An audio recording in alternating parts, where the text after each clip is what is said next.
morning. Good morning. You guys doing okay? Yeah. Awesome. Good. So I'm Miss Fisher. I teach 8th grade English. I'm sure you guys, most of you know that. I am currently going to school to be a school librarian. So part of my program, I have to teach a lesson where I'm pretending like I'm the school librarian and I'm collaborating with this lawyer.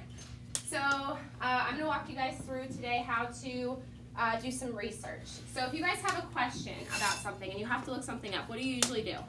Go to Google. You go to Google. Okay. So what's wrong with going to Google? They don't really all have much credible resources to Okay. go to. Good. So there might not be credible sources. What else is wrong with going to Google? Wrong information. Good. Sometimes there Fake might be news. wrong Not always information. Not always Good. accurate. Yeah, it's not as accurate. Why? Yeah. What kind of website can people edit? Wikipedia. Wikipedia. Very good. So And because people create websites without not much knowledge. they do. You're right.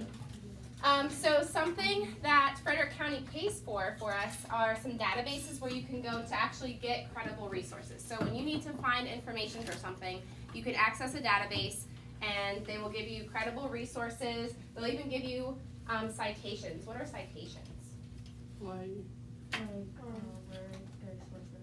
Yeah, where your sources are from. So what is it called if you use information from a source and you don't say where it came from? Plagiarism. Right, Because so. it's taken, it's not your own. Yes, exactly. So it's basically like stealing. So if you plagiarize something and you get caught, anybody know what might happen? Oh, you'll be fined and you'll go to jail. Okay, so maybe not always that extreme, but it could happen depending on the intensity of what you've stolen. Yeah. Okay, so anything that you guys write, as soon as you type it, that's automatically protected by copyright. Okay, so no one else could just take your work that you've written and just take it and use it as theirs, because that would be plagiarizing. So it's really important, especially when you're using sources that people have, published and they've done the research for, the credible research, that you give credit to where that information came from. So we're going to walk you through how to use Britannica. Have any of you used Britannica before? Oh yeah. Yeah? Good. Okay. So Britannica has a lot of really great features, and one of the features is that it's going to give you those citations, so you don't even have to worry about like getting a citation generator and figuring out what information you need. You're just going to copy that citation and paste it into your report. So we're going to go into our clever single sign-on. We're going to log in with Google, and we log in as teachers. And from here, we are going to scroll down until we see Britannica School. So it's going to be right here. And it's going to bring you to this page. What do we think we're going to click from here? Middle. Middle. Very good. Middle. Alright, so this is what the Britannica homepage looks like. And they're going to give you all kinds of things you can explore, like articles you can look into at a glance, some content which is going to be helpful for you if you decide to favorite any of your articles. You'll be able to go back and quickly access the ones that you've saved. You will have to sign in for that.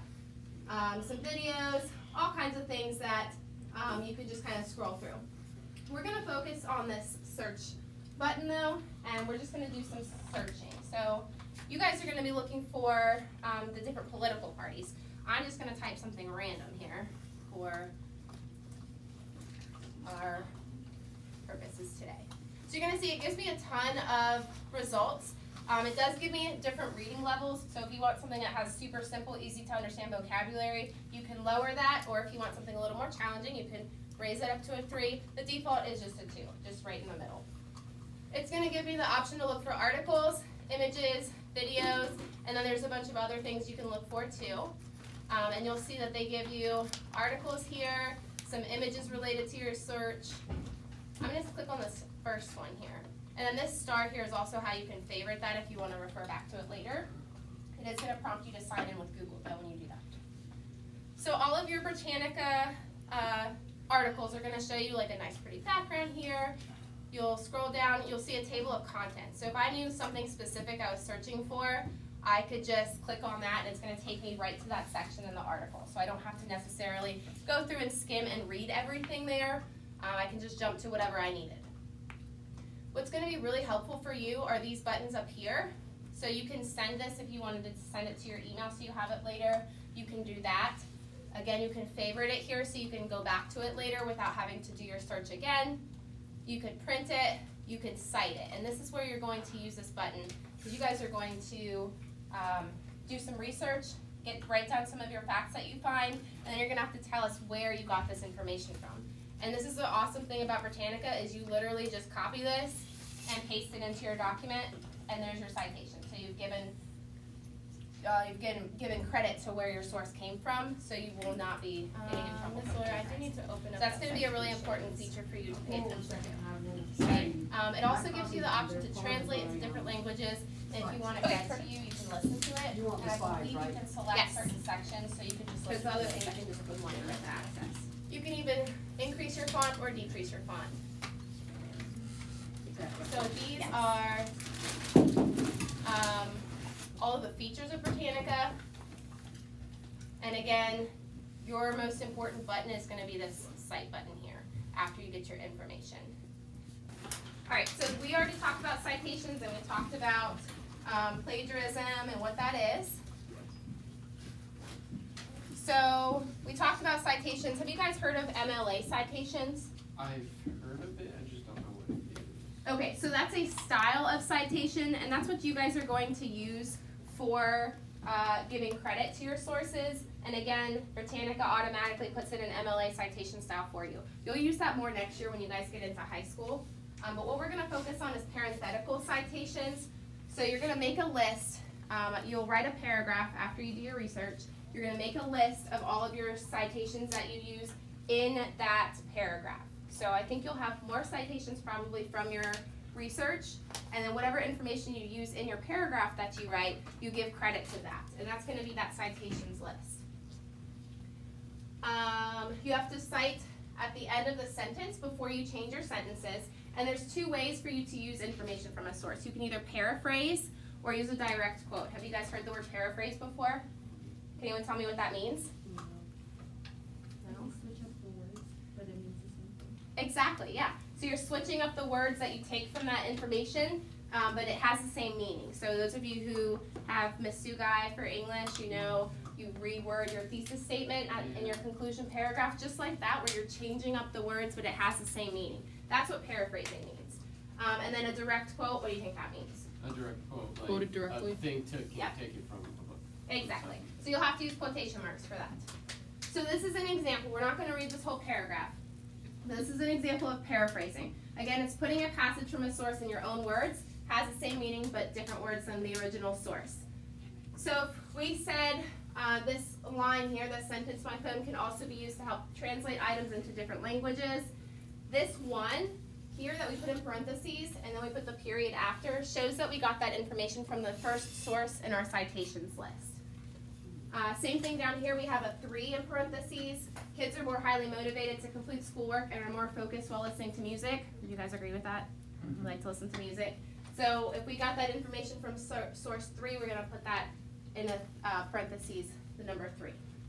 And that again is paraphrasing. Then your citations list is going to look like this. So these citations came directly from Britannica. I just copied and pasted them. And then I have numbered them, which is something that's a little different from MLA format. I've numbered them so that I can show where those citations are in my essay, in my paragraph. Does that make sense? Yeah. Okay, let's look at a direct quote example. So this one focuses on cyberbullying, and it says, one source says, comma, and then our quote, 7.5% of students report being cyberbullied in the past 30 days. We have our end quotation mark, and then 1 in parentheses, and then the period. So that's going to be really important to pay attention to is where your quotation marks are, and that you're putting your citation here in parentheses, and then your period. Same thing with this last sentence. In one study, students say they are much more likely to be cyberbullied than be bullied in person, quote, and then your parentheses with the number in the citation. So when you're using a direct quote, another important thing to pay attention to is to make sure that you're introducing that quote. Don't just start your sentence with the quote and not say where it came from. Saying one source says or in one study, that kind of introduces that we're about to hear a quote from somewhere else, that it's not your direct words. Does that make sense? Yeah. Yeah? What questions do you guys have right now? Your citation list again. No? No questions? Alright, then do you wanna give them their sheets or what do they need? It's actually in Google Classroom. Okay, perfect. Go ahead and get your Chromebooks out then, guys. Get you started on your assignment and get you into Britannica.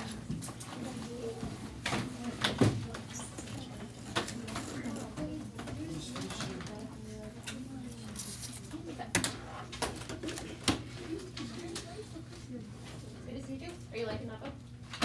Yeah, it's okay. Yeah. All right, guys, it'll be labeled Friday, March 4th and Monday, March 7th. So that tells you right off the bat, you're going to have 2 days to do the assignment. This is the Google Doc that you will be using. I did it in Google Doc because then you can just copy and paste and then you make things longer, shorter, whatever you need to fit your stuff in there. Okay? Look at your directions. Using the resources you have been given, answer the following questions. In addition to providing an answer, you must provide the source you used for every question. Okay, you will see every question you have to say what source you used. And that's not just say Britannica. That's copying and pasting the exact spot where you got the information from, just like Mrs. Fisher just went over with you. Okay? And some of the questions will be more difficult than others. But this is how you're gonna culminate your project, okay, or your activity. Question 8, based on your research, write a paragraph describing which political party you think you would belong to if you chose to join one. You must support your choice by providing at least 3 facts you found out about the party you selected. You must also provide the source for each of the facts. So just like the sample Mrs. Fisher was going over with you had three sort, you need to have a minimum of 3 for yours as well. Number and list the sources you used at the end of your paragraph. Then in the body of your paragraph, after you list a reason, put the number of the sort you used in parentheses. Just like the sample Mrs. Fisher showed you. And if you say, when you get there, I forgot what Mrs. Fisher did, if you look right here, posted on here is a sample, okay? If you forgot anything that Mrs. Fisher said about how to access the material, there's a spot where you can go and review the video that will go over that with you. Right now, are there any questions over what you're going to be doing? Okay, yes? Why can't we just cite the source in alphabetical order? Because for this particular assignment, I want you to do it numerically. When you get into your more formal research projects, you will be citing it alphabetically at the end in their bibliography or your works cited page. However, you would also have to cite it differently within the context of your paper. You could not just do a number. You would have to have part of the author's last name, and if you don't have an author and it's done by title, you have to have the title part there. It gets a lot more complicated, okay? That's why. We just tried to make it easier for you, so you could just put a number in here and then just number them down there. That's a good question. They will be alphabetically arranged in a normal MLA citation style. But I'm not asking for a bibliography. I'm not asking for a works cited page. If I were asking for those things, it would be alphabetized, just like you said. That's a very good question. Awesome question. Anyone else have any questions? All right, so everyone should have their Chromebook. I want to see you guys get to Britannica and pull up and your classroom and pull up the assignment. Mrs. Fisher and I will walk around and help anyone that needs it. One of the issues that earlier classes had, they just wanted to put the URL as the source. Okay, that's not citing it. You have to do just like was demonstrated and get the actual citing, copy and paste all of that into the document, okay?